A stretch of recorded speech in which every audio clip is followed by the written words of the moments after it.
If it wasn't for the familiar songs that echo through my spine, I would have lost what is lost and never found my purpose. The Wise Men card is about intellect, power, and conviction.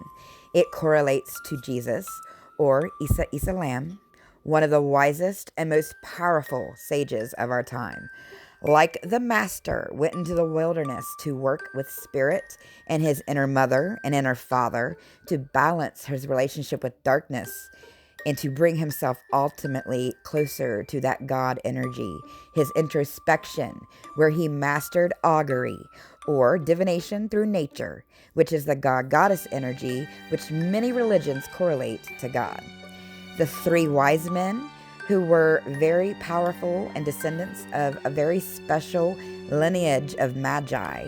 They were linked to Daniel from the Bible. Daniel was taken captive by the Babylonians and was a very strong magician himself. And he had strong prophetic visions.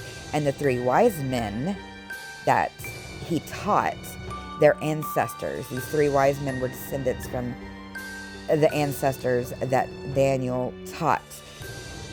And they knew that a strong magician named Jesus was to be born, and ultimately saw how his image would be perversed by the Romans into another form of controlling religion.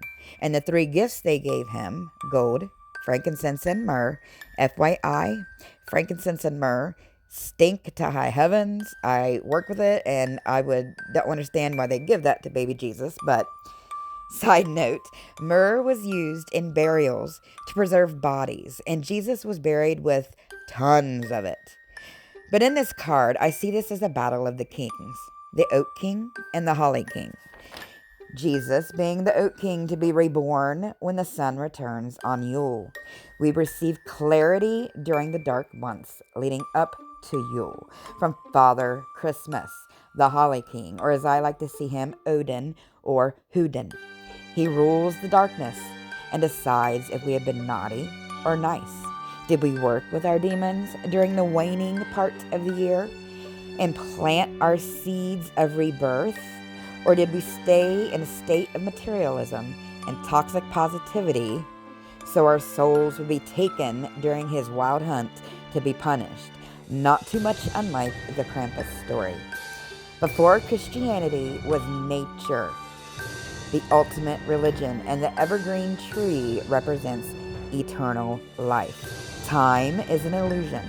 No one saves us from our actions, and it is our responsibility to do the shadow work like Jesus did and alchemically transform our lives.